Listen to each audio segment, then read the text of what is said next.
clouds flow through, gallant youth pursue.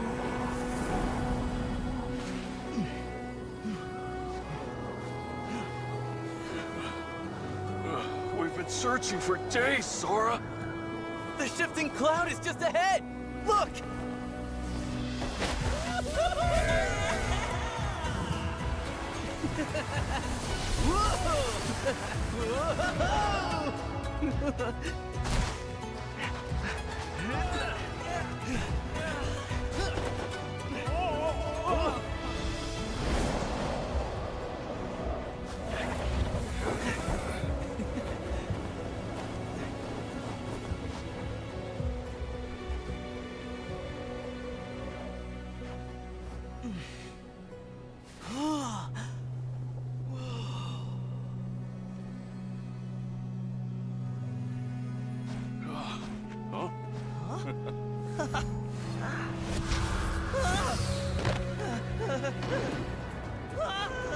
Oh, that's no cloud!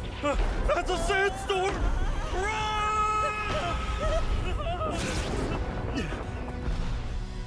Thunder. I hear thunder.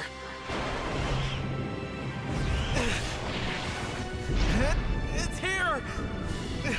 I know it!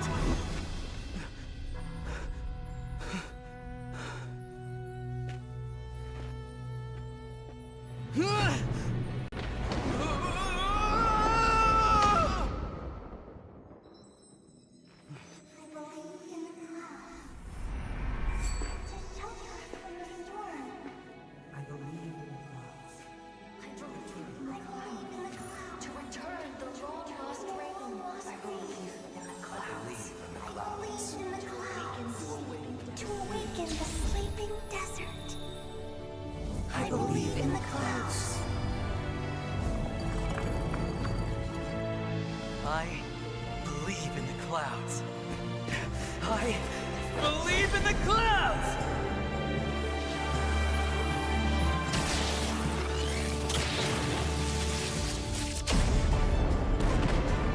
Wow! Hey! Whoa!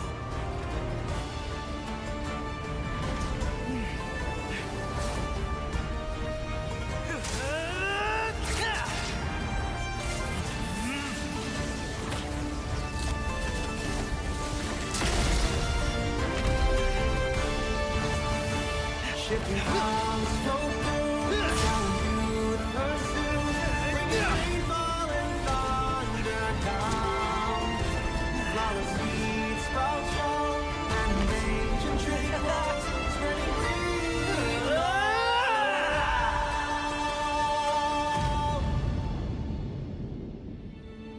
See? There's our shifting cloud.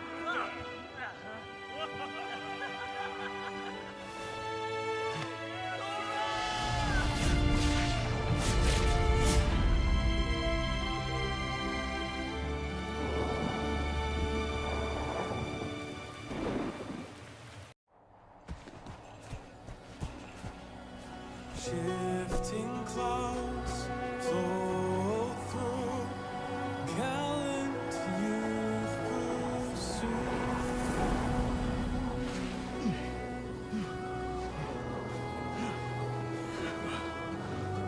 We've been searching for days, Sora. The shifting cloud is just ahead! Look!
you can adapt to the one, you know. So right Exactly. now, And it's a very interesting position that these and like teams are in.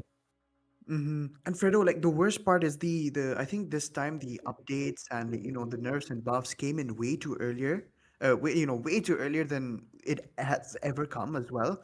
So that really messed up a lot of the players. Most of these heroes that we were, many of the heroes were the teams that were practicing for, for lineups and stuff. They had to change most of it as well. They had to make up lineups on the spot as well. So it's putting them in a really really bad situation most of the time. But I love the fact that there's Godlike, there's the Megatron. These teams here, they're really coping up with the current meta well, and it's good to see that. It's really good to see that as well. Definitely. And we already know that Megatron C3M, which is C3 Hmm. Meraki, as you know, as you call it, they have won the first match, and in the second match, it was Godlike Esports who Yeah. claimed their victory over Weekend on Thursday. Now it is the third game where Arunode is going to be going up against Astral, Genesis, and we already know these guys are, very well-known teams. Some of them, especially Megatron, Godlike, Yeah. and in the third one here, Arunode.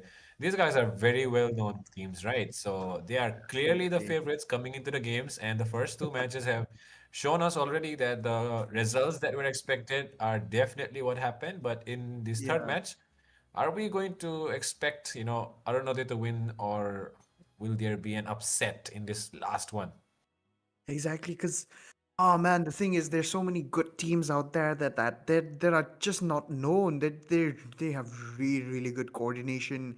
Their map sense is crazy. The drafting as well. Like it's most of the drafting that happens around the battles as well. Because the mind games they have to play during the battles. The fact that you have to force the opponents to either pick a hero that you're really comfortable going against.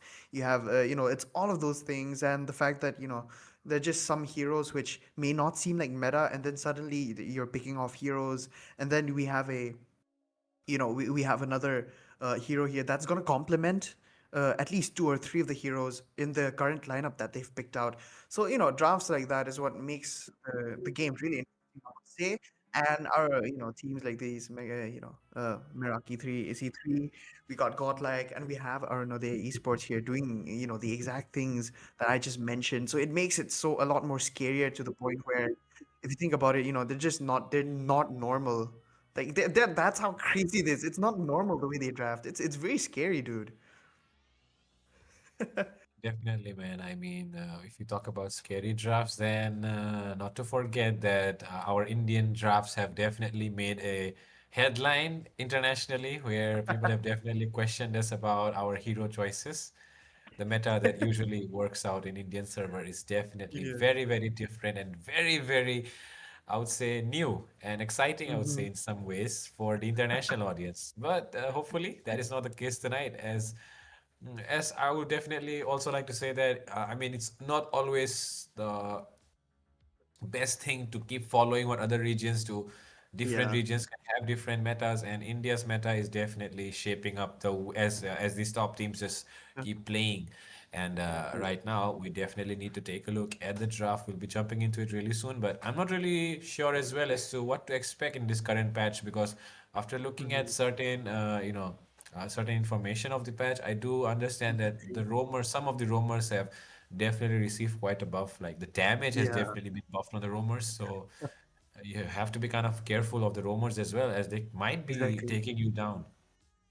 Oh, dude, Fredo, have you seen the how fast Tigreal is right now with the shield? Crazy, dude. It's like I expect it. It's almost like Flicker. It's really really fast, and like I think Minotaur coming back into the meta as well was pretty crazy, because I did not expect it. He was really weak because you had to buy the lantern, the Yeah, yeah.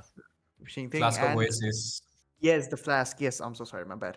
The flask of Oasis had to be bought early on, and it made him too squishy. So it Yep. kind of forced the EXP lane to come, to join the fights more often than it should. But this time, it's not that. The worst part is he has damage every time he stomps on an opponent. He has damage. He has the heal, and it's oh man, I just love that. Most of the old heroes are getting. the attention that they needed because they were Definitely. falling off a little too much and completely being ignored in many matches as well. Whether it's classic or whether it's rank, whether it's series and tournaments as well, they're being too neglected and not really picked out. That's the issue. Definitely, man. I mean, all heroes making a comeback always makes the oldest players happy, right? And that's exactly what Yeah, we are right now because we are definitely some old dudes in this game, especially yeah. considering we have been playing since what? I mean, I've been playing since 2018. What about you? I've been playing since season one, man. Oh my From God. the rise So, when this, especially the peak when Alucard used to jungle with Inspire, bro. That oh was yeah, that was yeah, like yeah. I remember that yeah. era as well. I did not start that early, but I mean, even then, Um, because I was really into Alucard, I did see a lot of mhm. other, old videos where I did see the Alucard with the Inspire. And talking Yeah. about this current patch as well, the fact that all heroes are making a comeback. I mean, talking about this entire game as a whole, seems like entire India is like kind of in a state of shock right now, thinking that this game is very new and it's making headlines right now, especially because of the Yeah. way it's getting promoted. People don't even realize how old this game is and how Yeah. old people like us are in this game, Exactly. And the funniest thing is like many of the Mobile Legends players are really, really old. And then when people Very are old. like, "Oh wait, you've actually been playing this for years? How come we Yeah, never knew about it?" I mean, it did get, exactly. it got banned for a certain amount of time. But then again, Vistas, thank you so much, by the way, Vistas, for bringing back the game that we love so much back into India itself as well. And here we are back into the drafting phase. Pero, oh my goodness, what would the first ban be? Because we know Xborg is annoying as hell in the goal lane and the jungle. We got him really, a really good pick in the EXP lane as well. So that he's an annoying one. Yes, we are definitely going to find out what the first bans could be. I am expecting it to be a fighter ban, and yeah, it is Oh, not a complete fighter, but it is a Gatot Kacha which comes up first. It is definitely mhm. a very good ban, I would say, considering the amount of control you get over the draft once this hero is out, because Yeah. this hero itself can counter a lot of other picks. Oh man, I love how like there's just in Mobile Legends here. I love that like for every hero there's at least two counters. They make sure that there's at least two counters for every single hero, and Yeah. it proves to be that because the moment at least one of them is picked out, say like Gatot Catcher, and then like counters like Carmilla and stuff. Uh, the moment Carmilla is picked out, it gets really really difficult, but not impossible to win. Yeah. And then when the two counters get picked up, that's when it gets really, really impossible. So it's like it has to complement. That's the worst part about the game is that it's not it cannot be a the one lane winning or like one role on their side has to win. It kind of makes sense if the farm is really good and they start rotating, but it just cannot be done, man, in the game like this. Yep, and it definitely seems like this draft going on right now is going to prioritize and just keep prioritizing fighters all the way. And even this fourth ban coming in, already three bans in right now. Both sides have just banned fighters, and this is the fourth ban. If this also goes to be a fighter ban, then the side laners might definitely start wondering as to what they might want to pick. But they go for a Yi Sun Shin instead here, which is kind of surprising because I did not really thought that the Yi Sun Shin would be a priority ban in this kind of meta right now. Yeah, it could. I think it's like uh, could be a respect band though, in my opinion, because Aruna Day Sports they have really really good, versatile jungler at their side, and you do not want to give away someone who gives off vision every now and then. So Yep. if that's the case, he's gonna be because he's gonna be busy looking like jungling around, and then he's gonna have more time on the map as well. So he's just gotta give off those calls, and then his team is gonna come in for the gangsta, and that's if things are gonna go that way, it's really really hard to win. We got Yve being banned out. It was really troublesome for Godlike in the previous match as well, because whenever they were jumping in, the real world manipulation was popped up, and the invade was fine. The turret dives, just the escape was really difficult, and they actually got killed off. quite a decent amount of times as well because of that. But okay, we got Fredrin being banned out and a Lancelot being the first picked from the side of Arunode Esports. Yeah, we can see that it is a Fredrin that has been taken out. Another jungle ban coming in. So seems like Astral Genesis here are definitely in, I would say, they have a good amount of information on the enemy jungler because I know this guy called Tokyo. I think he has done a lot of, I mean, he has been in a lot of other teams as well. Right now, he's in Arunode and he's on that Lancelot, which is still a very good pick in this meta, considering the Hayabusa just got nerfed. And that is probably the reason why they have banned out these Yi Shin because Yi Shin was always the kind of jungler that the only one that could actually counter him was the Hayabusa. But the fact that Hayabusa got nerfed is definitely more of a reason for his Yi Shin to be getting picked more often. And that is exactly the reason why I feel like Astral Genesis have banned out the Yi Shin here and gave away the Lancelot, I would say. I love how he's nerfed, but there's no change. There's no change. His passive makes up completely for what he's missing out. And right now, as of now, I think he really deserves to be on the spot as one of the hardest assassins to master because it's not it's not just his dashes there. It's the if like it's like remembering the amount of stacks you need to kill a hero. That's the worst part about him. So you need the brute force at this point. You need the war axe. You need to be tanky at the same time as well. So that's a really difficult thing to play. It's like playing a fighter assassin at the same time. Got Lunox, a really good counter for Esmeralda at this point as well. You got the Sicilian against the CC. CC versus CC basically in here. I think he's not going to have a problem against the Esmeralda, though, because we all know CC here. She is the main hero to be picked out if an X-Borg is banned out or not picked out Yep. yet. So Yep. I'm really surprised they haven't picked out yet an X-Borg. Yeah, they could go for the export right now, but I guess the first phase is over, so it should be too late for an Xbox to show up. I don't know, they could definitely ban it out right away because I don't know, no. There is the Esmeralda already, so the side Yeah. laners are already secured and locked in for Astral Genesis. So what are they actually going to do? I do not think they should be banning out the Xborg here. Granger comes in though. A good ban, I would say, but are you really sure about that? Because I feel like a fighter is the one coming up because CC could be going into the goal lane as well in this meta. Exactly. We even got Phoveus man at this point on the open for Arunode Yeah, Esports. Just counter out the Moskov, that'd be fine. Because as long as you don't feed the Moskov, he deals way too much like DPS. I think the highest in my opinion, after 1-1, because 1-1 has a crossbow tank, so the DPS will always be like, a lot more than most of the MMs.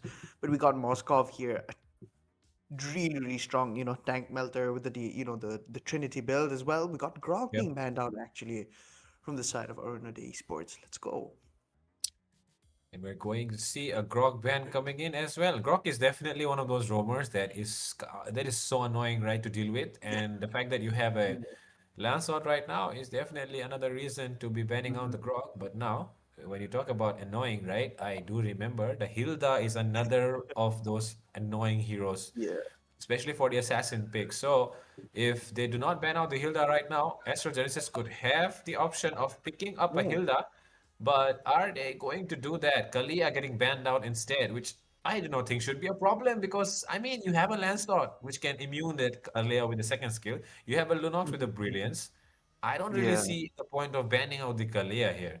They could have banned out the Hilda instead, I would say. I think yeah, Hilda Ban would have been much better because she is a nuisance. She counters out assassins and she even counters out mages, marksmen, anyone who's basically doesn't have that much in amount of a decent amount of HP.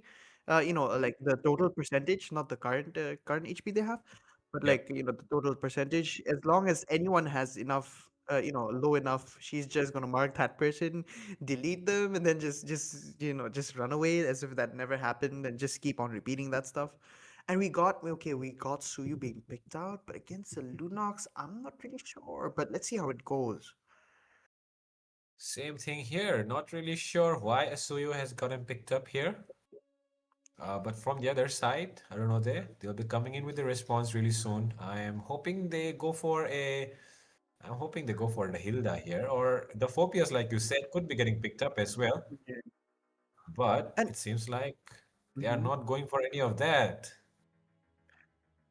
And I feel like Franco would be really good here from the side of Arunode though, because we got Esme. She's gonna be jumping it definitely.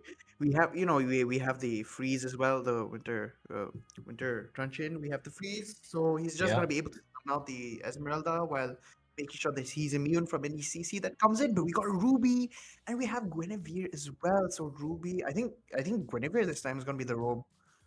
Okay. Okay. Okay. Guinevere into the room and Ruby into the goal lane or EXP. I prefer it to be in the goal lane because I feel like Yeah. the Ruby can annoy the Moskov with the range of her first skill more than what the CC can do, right? Exactly, I agree with you definitely, man. And with Ruby, sorry, with Guinevere being picked out as the roam, I think at this point Moskov does not need flicker. He needs that purify. Sicilian needs the purify. There's no flicker because no flicker is gonna save them. The moment it's done, there's like 100 something seconds left for the cooldown, and they're the cooldown skills of these two heroes are really low, so they need purify to make sure at least they guarantee that they move away to at least provide enough time for their side to make sure that the purify is back again. Otherwise, the flicker is not going to be cut out for this part. I think maybe it could be good enough to escape from at least CC or Lunox and Lancelot. But then again, you need the purify. These two are no joke when it comes to CC. Probably the best as well. And with that, we are into the land of dawn, ladies and gentlemen. This is Realm of Rivals, brought to you by HNT, and this is Aruno the Esports going up against Astral Genesis. It's the first one of the BO3 series. The score is still 0-0. This is the first match right now, so you have not missed out on any action. But the Hmm. action could be taking place really soon near this Bulbasaur, or the The cabbage that you problem. call it. But seems like the Suyo is not really interested in that. I think he needs to prioritize because he knows how fast Lancelot's farms, and the thing is his passive is really wonderful. And I think as an assassin, I've played him for a long time, especially since his release, and I've never played with such a balanced assassin in a sense where he has sustain, he even has CC immune. Oh my goodness Oh, me! And another airport comes in, Fredo. seems like someone could be going down here. Surma taking those bad impacts should not be bothering anyone in this early game. But yo, the score still stands at 0-0. No, like nobody dies in that fight, but for some reason the timer just a bit ahead of us, I guess. Yeah, probably. But yeah, look at the thing though. I think they might. Okay, okay. I don't think so. But as you've mentioned before, Ruby was definitely a better option in this side to go to the goal lane, and Arunode does uh, exactly what they need to do. Dino. oh, Okay. four people up top here for Astral Genesis. They're trying to take control of the cartel, but for some reason, Xanthoria is still not even level 3, and Marco is so far behind as well. Both the teams really lacking behind in terms of the EXP. Will get the turtle, it will be Oh, gets that, and there comes the curtain call onto the enemy backline. Xanthoria gets down first. Xanthoria goes down, and with that, Dino could be going down as well. Surma still going in. Bat impact, Sanguine Claws. But the Brilliance getting forced out as well to try and escape. But that is all that we'll be seeing for now. Arnaud, they're 1-0 with the turtle. man, this is exactly what I was talking about. Like in order to save themselves with the Oh, purify, they're sacrificing the take a look at flicker, and that. oh my goodness me, look at Oh, that! He's might could be in able to the take it enemy away. jungle area, Slash going in very aggressively, but Dino still surviving through. Luckily there, with the help of the retribution, he got the blue buff and oh, but Yeah. no, take a look at Surma, takes down Xanthoria once again, 2-0 right now. And it's not looking good at all here for the side of Astral Genesis. They're losing members before they can even gain something in this match. Man, they're really going in for they're really depending on the Suyu and the Belleric for most of the damage here because the Esme is pretty much a late game hero at this point because we have to build he has to build tank because Belleric is not really cut out to sustain all the damage coming in from both CC and Guinevere as well. Even with the tank build, she's really dangerously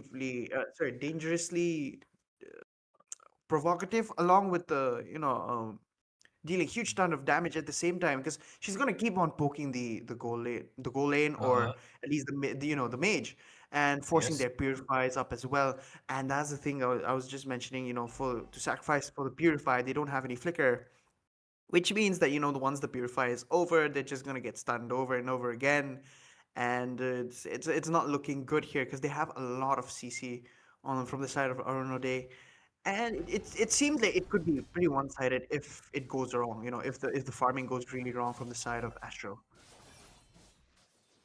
Yep. And with that, second turtle up here on the map, and it will be taken once again by Arunode. And with that, they want to go in for more engages. It seems a lot of aggression being shown here by Arunode. They take complete control of the enemy purple, and they take it away as well. No response coming in from Astral Genesis here.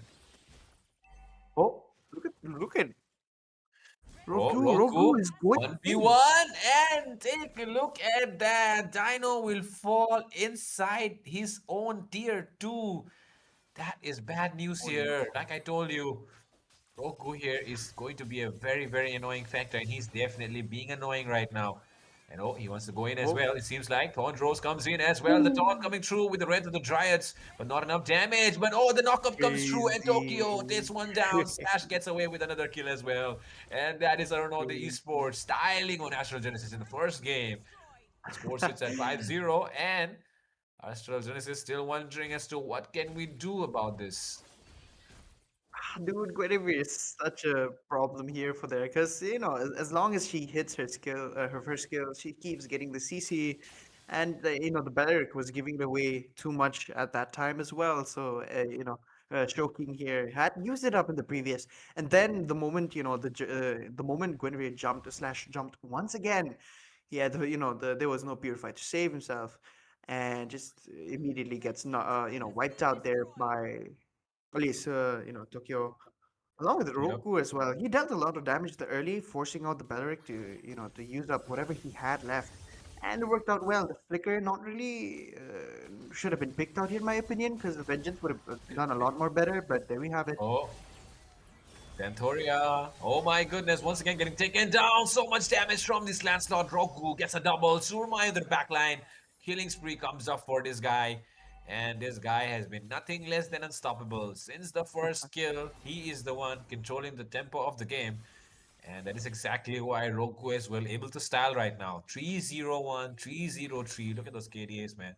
You want to be on that side right now if you are in this game. Absolutely. It doesn't really seem one-sided at this point, because the way Astral Genesis is moving is like they know how to counter it out. It's just they're too fast. Arunode is way too fast in Yep. reacting to what they're Oh, doing at this point choking. and choking. Oh, could be in trouble here. Thornrose comes in and mega kill coming up for Rogu. He finds another. And with that, Marco, oh, slash misses that Violet Requiem. A spatial migration, my bad. But yo, that was a bad miss. But man, the fact is, if you miss a spatial migration, you always get the second Oh chance no. to get away. But this time, will Tokyo survive? Oh my god, 1 HP. He does survive that. That was so close to comfort here. Slash this time around, he connects that S2, but he's still not enough. Oh Oh, no. but no. Oh my god, that brilliance coming in really handy. Surma, 1 HP escape. I don't know, they here just giving us the thrills of not getting bored with this one-sided match as we're seeing, because these guys playing on the Yeah. brink of death. And they're also not like experimenting or joking around like what Godlike did in the previous match. Yeah, kinda. But Oh. okay, another engage coming in, it seems. Take a look at the damage. Oh my god, this was a good one here from Slash. And Unstoppable comes up for the Lancelot Rogu. He still wants to go in for more, it seems. But no, it was just once again styling on the enemies with those punctures. But damn, those punctures have definitely punctured the tires of the enemies right now, because right now Astral Genesis are not really finding a way on the map. It seems like it's gonna be another, could be another easy win with the side of Arunode, as long as the opponents here, Astra Genesis, are able to farm up at least, because we got Marco here. He's Sicilian. He's a huge deal to mess around with as well. As long as he has to get the Uh-oh. stacks, but Fredo. Oh man. Possibly. Could have been something there. But yo, they do not want to engage before the Lord, I guess. And that is a very, very wise move, I would say. Losing a member before the Lord could be a very, very bad news. But okay, Surma going in too deep does have the brilliance, it seems. But he won't be lucky enough this time as the shutdown will be secured. But another revenge kill coming up. Xanthoria, the one to fall again. 5 times this guy has fallen down. And that just goes to show as to why Belleric is not the best pick in tournaments. Red team turret has Exactly, been man. I destroyed. agree with you. There we have it. The second tier turrets are down. The bottom tier, the shield is down as well. It looks like Dino is in trouble once again, being taken down. Oh, The hands of my God. Tokyo. Oh, That was really unnecessary from Dino. He could have waited inside his tower, I guess. Oh, Slash coming in with a jump. And he's able to escape as well. Tokyo still melting down the members, the frontliners, especially Xanthoria, being punished, being shredded down before he can do something. But now, the Lord walking down the mid lane. Xanthoria, he needs to use his ult before he dies. But that spatial migration connects and he won't be able to do that. And Xanthoria falling down along with Shoking and the members of Astral Genesis still trying to defend this Lord. And they will be able to do so, it seems, as the side of, I don't know, they are more busy in taking down the towers on the side lanes. They want to get all those inhibitors as well. But okay, there comes the Bat's Feast. And the Bat Impacts trying their best to clear out the lanes. But Dino and Zeno really struggling right now. oh They want to wow. go for the end, the final end. I don't think they'll be able to. There we have it. Goku But does get a kill going in on for Tomato more. as well. Xanthoria gets a double. Oh my god, take a look at Surma. He stars on them and he gets that victory. The base getting locked down. And with that, we have the winners of the first game. It is going to be none other than Aruno the Esports.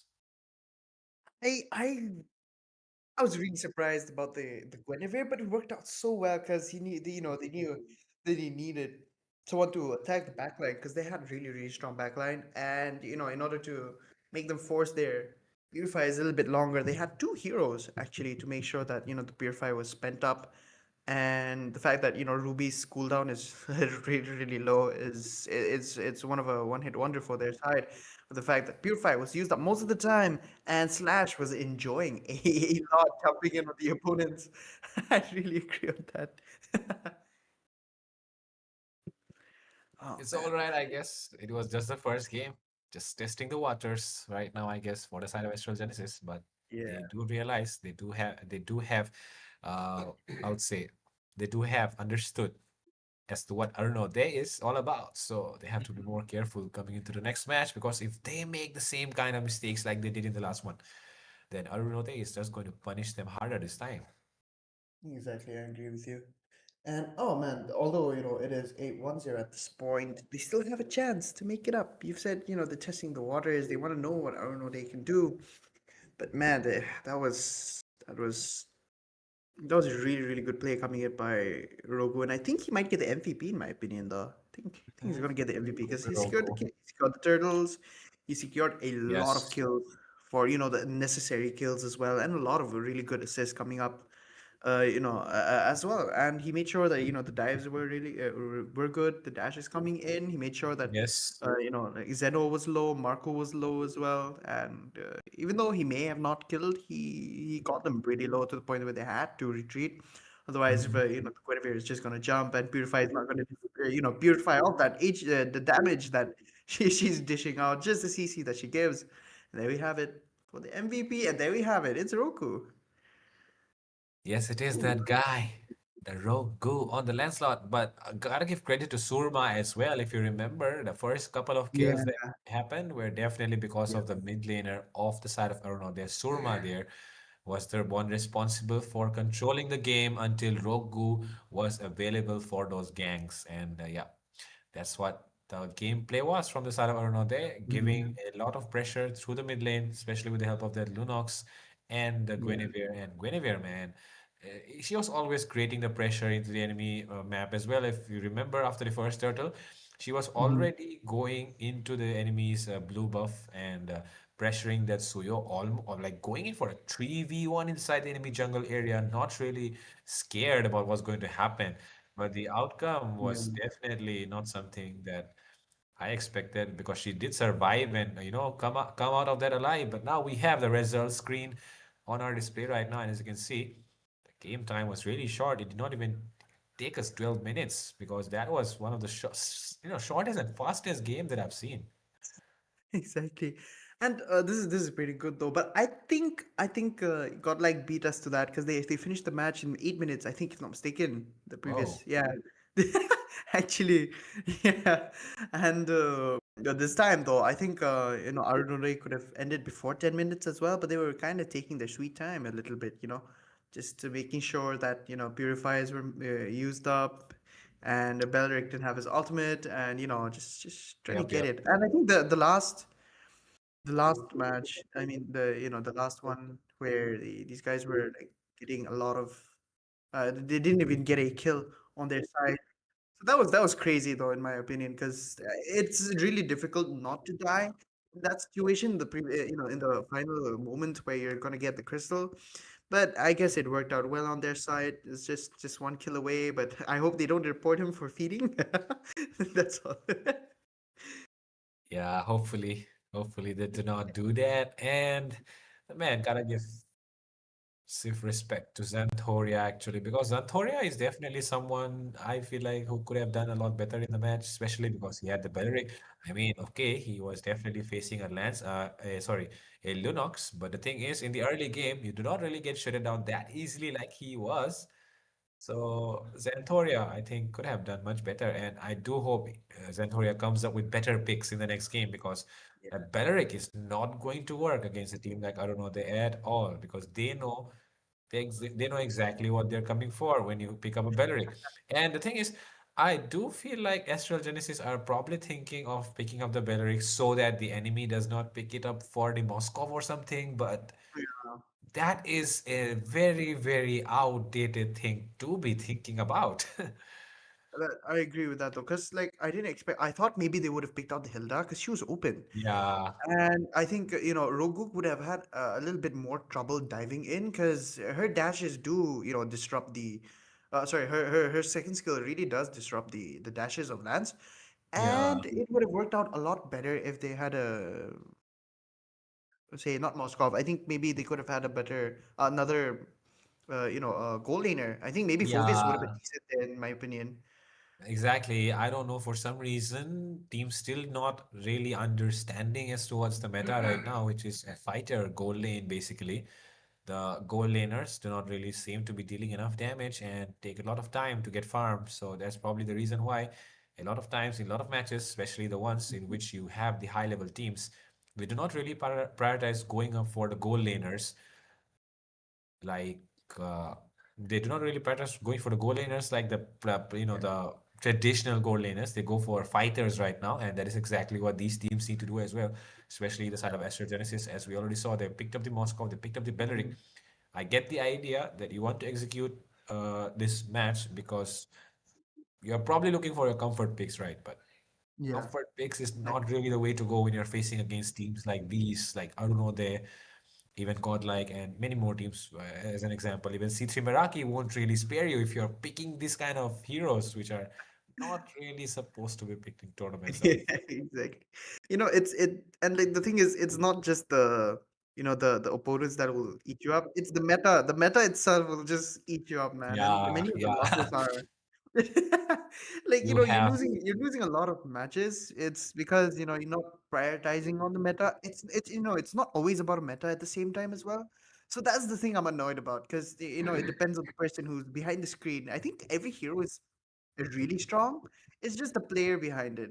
That's just my opinion because it's so yep. annoying. Cannot even blame the player sometimes, right? You just have to keep up with the meta. And if you're not keeping up with the meta, then the enemy will keep up with the meta. And that's when you are the one in trouble because the players in your opponents, they are familiar with the meta and you are not. Along with that, the meta itself, like you said, will be the one eating you alive. So yeah, that's going to be a really hard pill to swallow here for Astral Genesis, but take it with what do you call it? A bit of salt or something, right? What do you say there? Take it with Yeah, a bit of salt. I think it's a bit of some. Yeah, take it with a bit of salt that, yeah, you have to understand that the meta does not work like the way you're thinking right now. But we're going to go into the draft really soon. And with this, we are into the draft, ladies and gentlemen. Realms of Rivals, game two of Astral Genesis versus Arunode. This time, Astral Genesis onto the blue side. They will have the first pick. But are they going to make this first pick count? That's the question. Ah man, I hope they do because they need to pick it up. This is their their last chance as well. And Arunode does not seem like they want to give it away that easy, or like even even trying to banish the thought of them not making them win their clean sweep. But they Yep. have to keep up with it. And Lancelot, okay, Lancelot is banned out. Yep. It's gonna be really good here because Rogo is a really good assassin, so they have to focus on that. I think they should ban out the YSS as well, in my opinion. If he can play Lancelot like that, then his YSS is gonna be really good because you need a lot of like fast reflexes to play most of these assassins as well.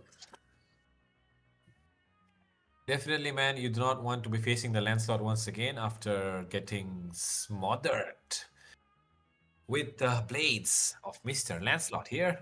On the other side, they keep banning out the Yuzong once again, I feel like. And the next ban, as I can hear it right now, is probably going to be a CC, I guess. Oh, it's a Lunox that comes up next for the side of Astral Genesis. And I feel like, Lunox is such a good pick right these days because you cannot Mhm. keep melting down those side laners because they are so tanky and they have a lot of healing as well. And the fact that your black ultimate, one of the dark ultimate form, allows you to just pierce through those HP bars because it's HP based damage.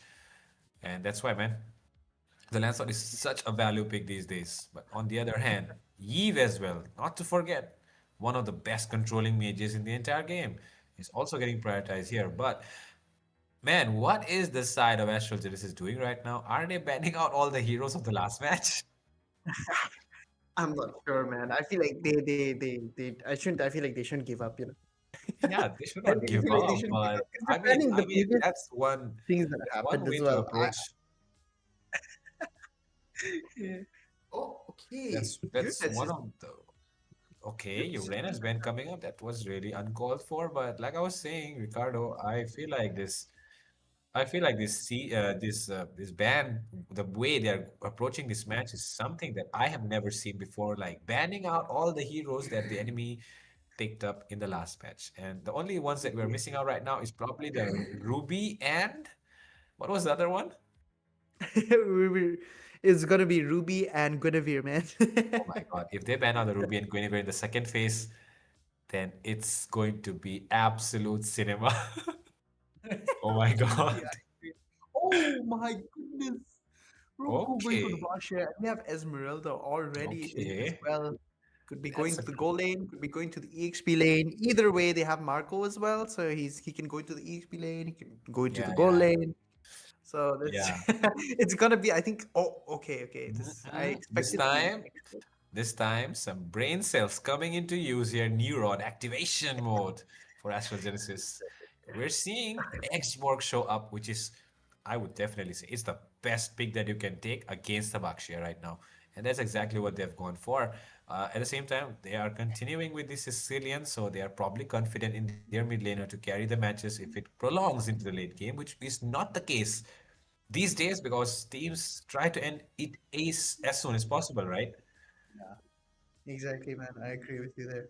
And seeing Sicilian once again, I'm not sure because it didn't work out previous time, and we all know that Arunode is not trying to go for the late game stuff. They don't want it to last long. They just want to end it quickly. Sleep, sleep, enjoy. It is late in the evening as well. It's oh sorry, Yeah. it's honestly time as And well. it's So really cold. It's really cold. yeah. And the And Northeast dudes, the Northeast, the way they're yeah, playing, and the it's fact that hella cold. Like I'm freezing here in Calcutta for like 15, 16 degrees, and these guys are up here like battling the cold at like 7 degrees, they're six playing with degrees. fingers. Yeah. They're playing with fingers, Oh, it's especially if you think about beautiful. the side of Arunodaya Sports. They're from Arunachal, right? and Yeah. it's Oh my probably like 5 or 6 degrees or even less. It could be minus as well, okay, in the places where they are right now, and they're probably playing with their fingers freezing. Yeah. People Some of people them are like usually put on those touching gears, right, all the on the fire. thumbs. Yeah.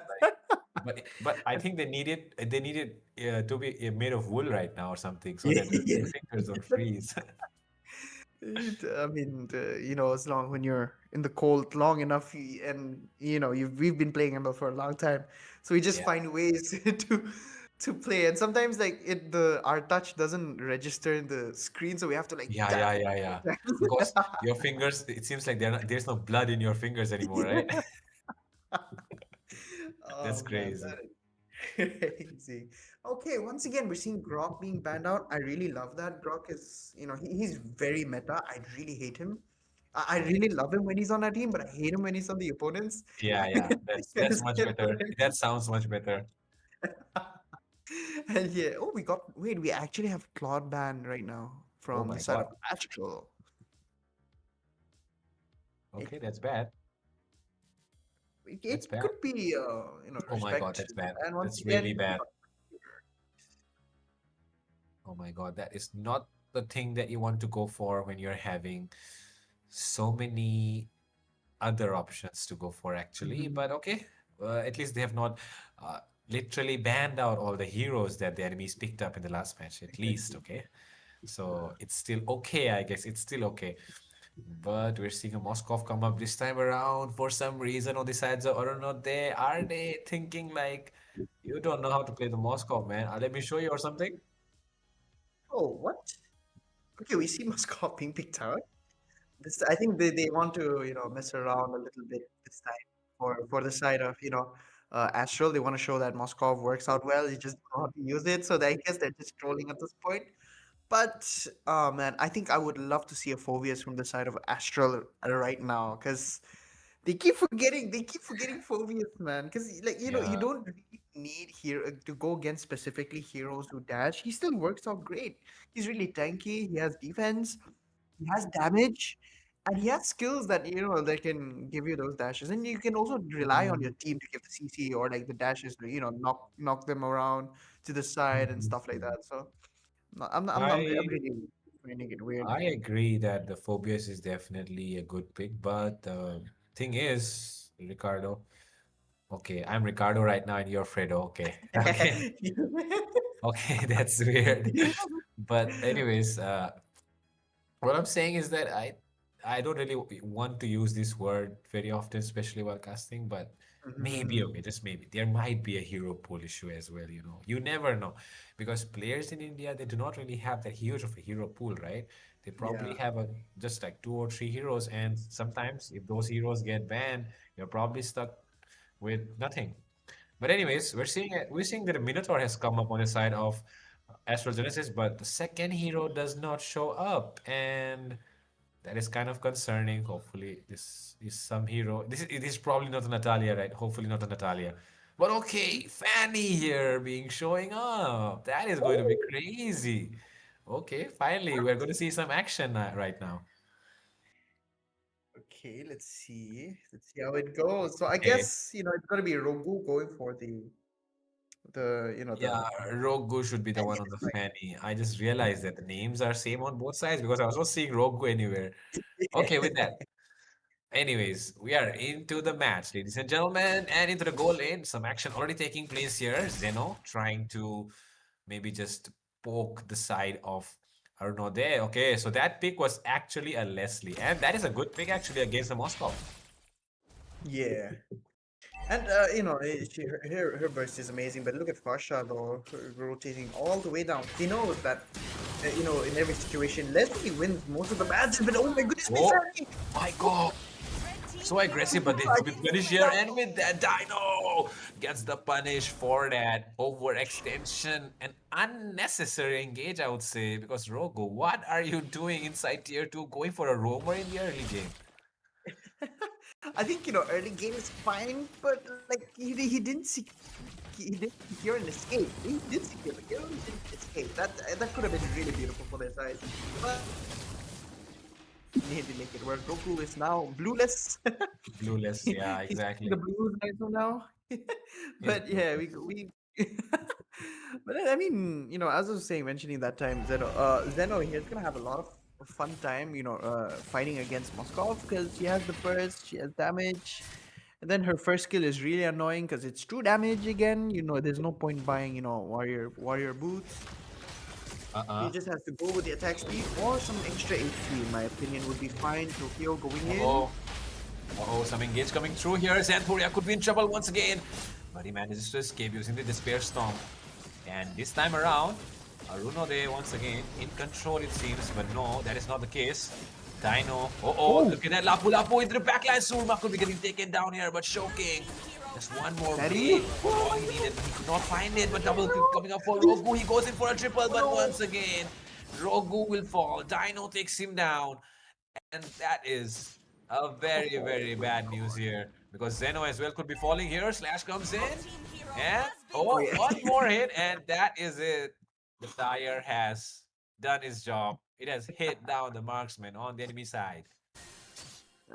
Now at least Joy Boy is gonna have fun for a while because he has no one to annoy himself with. This time at least, and we now know that there's no minions on their side. He's gonna be able to help it out, and as long as they take the turtle, he's gonna be able to once again go back to his lane pretty quickly as well. But it looks like Slash is going in. That is a crazy engage being done here by Slash. Nobody falls, but that was two ultimates burned here. I feel like, okay. Tokyo though in the top lane. I think they might be able to get Lapu. Oh my god, Showking goes down. That's bad news here. Arunode, wait a minute. Okay, the logos are, yeah, okay. Anyways, okay, we're seeing, the SOD comes through from the side of Moskov, but Moskov does not really land on anyone. Xanthoria here, still looking for an angle. Are they going to find one here? And the Spear of Destiny himself, but just dealing. Look at that, he's dealing a decent amount of damage for level 6 now at this point. And very early on in the game as well, by the way. And he has corrosion now, so he's going to be doing a really decent amount. But Xanthoria gets it on him as well. Mega Joy Boy. Mega Joy Boy could be in trouble, but he escapes. But now the Fanny comes through, a lot of damage, and with that, Surma coming in with Defender Strike as well. That's one, and finds one kill. Surma still going in. Slash very low on HP right now. He's forced to back off. Another minion wave coming in. That is just 2 minions right now. Roku wants to go in for more. Roku going for more, but will he find one? Does not. But now Slash could be in trouble. Forced out the revitalize inside the enemy tower. Xanthoria very, very low. SOD left. And there comes Tokyo with the final blow. Gets a double. Could be turning into a triple any moment. But Zeno lucky enough to escape. And with that, I don't know, the esports styling once again on Astral Genesis. Bro, the cables were amazing inside of Rokyo. He was able to get them off.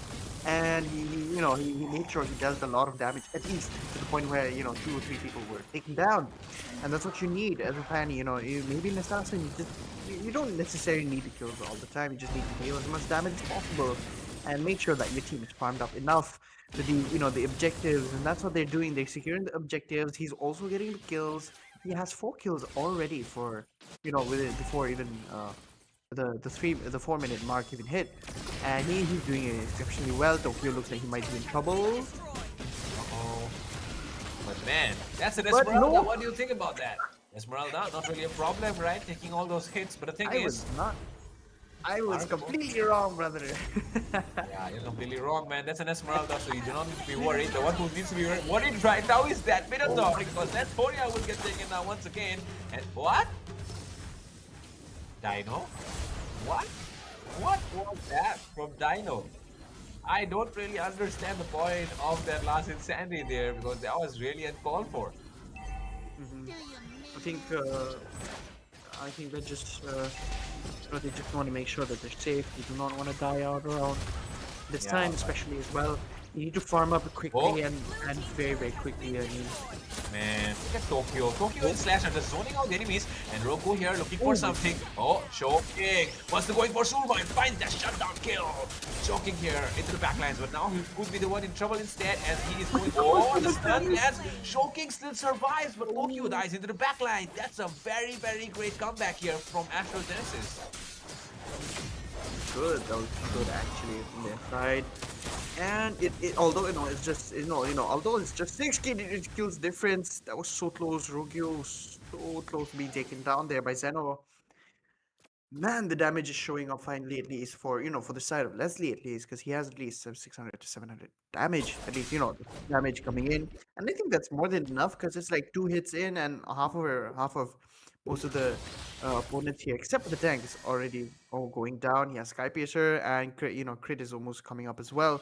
So the Berserker's Fury is going to help out a ton as it increases the amount of it increases the crit damage minimum Yes. the minimum damage of Dash. the crit for thing as well. Yeah. Oh my god, the tire just jumping through the my walls. One more hit, but oh my god, that was very, very close there. But oh, look at that, Roku comes in, going with the cables. Does not land in yet, but no, still going to slap through, it seems. Okay, nothing much happening right now, but Tokyo into the backlines, just disturbing the enemy and breaking down the formation. Okay, that is a third turtle spawning right now, and they're actually going for it instead of going for the Lord, which is probably a better option. Yeah. They do need some more farm, in my opinion there, and they do get it off. Xanthoria falling here, unfortunately, but another one coming through, it seems. Tokyo Choking forced to use the bravest fighter to escape, and Slash gets the kill as well. That is bad news here for the side of Astral Genesis. They do not have enough resources to farm with, and right now they're getting pressured inside their own towers. That is really, really bad because they're losing towers, they're losing minions, they're losing farm as well on the map. What else can we expect here for a comeback? I don't think there's enough. As long as Xanthoria is able to get at least 3, come on, man. You have to get at least 3 people knocked up. I think it's gonna be working out well. Dino getting dealt a huge ton of damage there by Tokyo, and I think Tokyo is building off, tank items as well. So that's really, really surprising. Yes, and with that,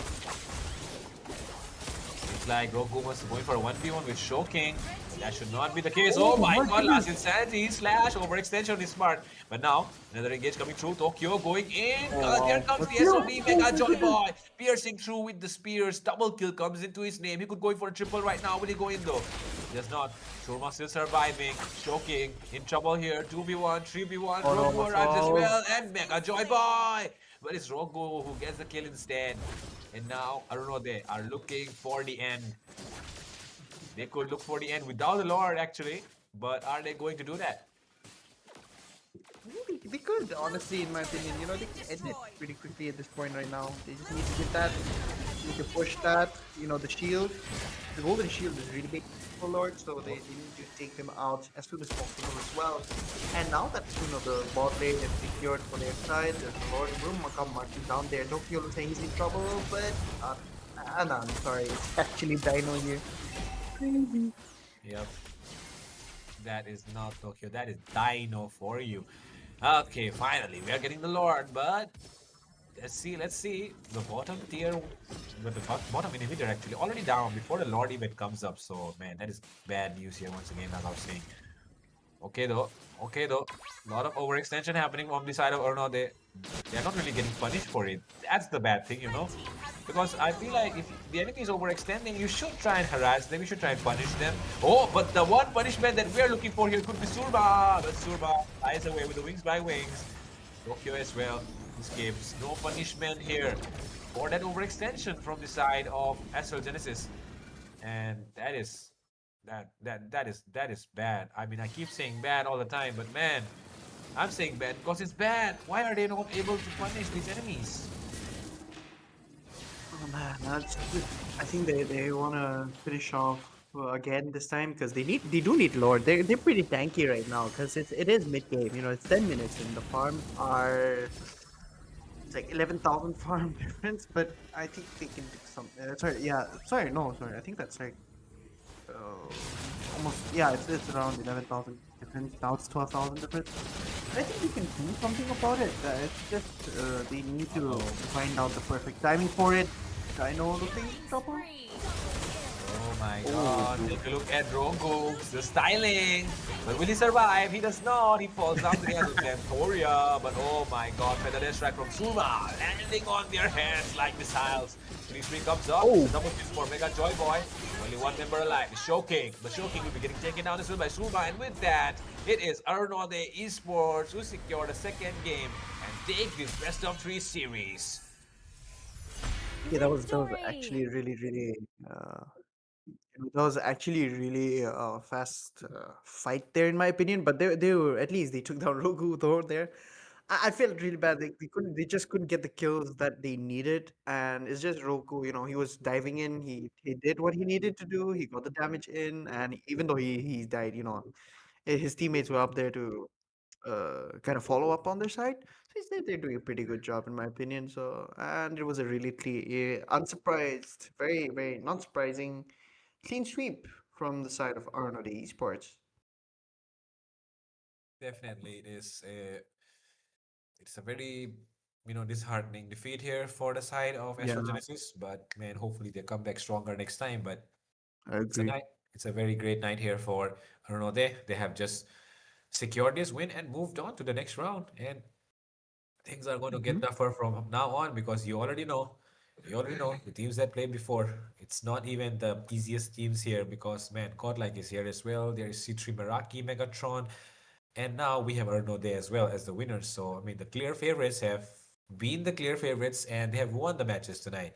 Yeah, But Ricardo, I don't really want to say it, but man, Astral Genesis, they have to do better. They really have to do yeah. better. I think they have potential. It's just they're not practicing as much as these teams do, you know, and finding enough scrims and all, and reading on the meta list as much as possible as well. It's really important to, just as you said, the issue in the Indian community is that we have really low, a really low hero pool, and there we have it here Yeah. oh my, what Ooh, Tokyo? Yeah, what? Tokyo with the Two? Esmeralda. I think Wow. is actually the one he gets. Mhm. But yeah, But why? Yeah, was he on a Mesmeralda or was he on a Moskov? he picked off the Moskov for Joy Boy, and they switched. So I think that's why it's showing off the Oh, okay, Moskov okay. here. No, no problem though. But I still think the KDA is correct, right? If it Yeah. is correct, if it is correct, then yeah, I guess. I mean, I'm still confused though. Like, is it actually the Moscow who is the MVP, or is it actually the Esmeralda? But whatever the case may be, that KDA for which you're getting the MVP is crazy, right? 2-1-13, who would have believed? Yeah, I agree. I mean, if you say you got an MVP and your KDA is 2-1-13, who will believe you, bro? Well, But that's not the case because yeah, tonight yeah, we're gonna believe it. We are going to believe it because, man, take a look at that. It's actually the Esmeralda who got the MVP. Yes, it is Mega Joy Boy. 417 KDA, 10,000 GPM. And yeah, man, that guy is the MVP for the match tonight. And that was a very, very exceptional performance, I would say, because, man, that guy, he was literally dancing inside the enemy's towers and he did not even care. And like once you were saying, what is he doing there? I just told you, bro, he's an Esmeralda. He can do that. yeah. And the fact that I thought he was in trouble because it was 3 against 1, and then I saw the amount of shield that was being generated into the opponents. Her second skill, the twirling, the little dance that she does, and then she just steals all of that shield away from them, and then it gets really cranky. So it's like it's so crazy, dude. It's so fun to watch Esmeralda players, messing around with a lot as well. Yes, man, that's really like the way Esmeralda should be played, and he did exactly that. There's no way Yeah. he did anything wrong, right, with whatever he did this match. But now, talking about the main points, I definitely feel like the draft was kind of lacking. Hero pool was definitely an Yeah. issue, but overall, the execution was another part where Astro Genesis could have really done better. Like we already Mhm. said, the way for them to go was play for the Sicilian, but even the Sicilian, I don't really know, man, but he could have done better as well, man. There were so many things that could have gone wrong, gone right for them, but tonight was just not the night for them. It seems. The thing is, like, when playing Sicilian, the early game and mid game, you cannot concentrate on kills, and that's the many thing that people make a lot of mistake about when playing Sicilian, is that they don't prioritize getting the stacks. They want to prioritize on getting the goal. They want their minions. They want their goal. They want their assist. They want to help out. They want to get their kills. When in fact, it's like Aldos. She's like Aldos, but the only issue is that Aldos actually has to kill to get a Yeah, proper yeah, stack. yeah. It's Sicilian just hits and he gets a stack. That's like that's very very skill in my opinion. It's very Much very it's better. like cheating. It's like hacks, man. He has free hacks, and the fact that his damage depends on mana. Oh my god, lightning dungeon. Woo! It's Yeah. a really it's a really really non-meta item, but like when you're picking out burst and not buying any defense, it's a really really good option, and it gives 400 go or 400 mana, so they could have helped out here in my opinion with some of the elegant gem. Should have gotten like a golden glowing wand a little bit earlier on, or a genius one would have been much more better option, as they had a the slash that was playing here, was playing Bashia, and they had Esmeralda, so I guess glowing wand would have been a better option, but they had a Fanny, so there's no point in like trying to farm up a lot when the Fanny is moving around like what Rogu did. So yeah, it was really a one-sided match. I have to say it was really really one-sided this time. And game time this time is kind of more as well, so they did perform better, I would say. The inhibitors Hmm. were up for longer and they defended much, much better. And that's exactly the why it was kind of harder as well for the side Arnaud to end the game.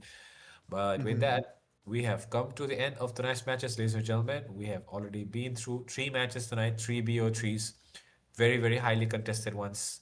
But man, in the end, we have three winners, and three of them were clearly the favorites coming into the matches. The first one being Z3 Meraki, second one being Godlike, and the third one being Aruno the Esports. And it is me, your boy Fredo. Alongside me is Ricardo. And if you don't have anything to say, we can take it to the good night. Absolutely, man. I think we can say goodnight for this time. Yes. So with that, ladies and gentlemen, thank you so much being part of tonight's streams. And do not forget that the stream will keep. I mean, the stream is not over, right? It's going to keep going on for so many more days. Today is just the first day of the tournament, and we have already seen so much love and support from every one of you. So yeah, Exactly. with that, ladies and gentlemen, do not forget to, of course, subscribe and hit that like button as well, as you do not want to miss out on the upcoming matches of Realms of Rivals brought to you by HNT. And with that, that is me, Fredo, and that is your boy Ricardo, and we'll be signing off for tonight. Good night, ladies and gentlemen. Good night.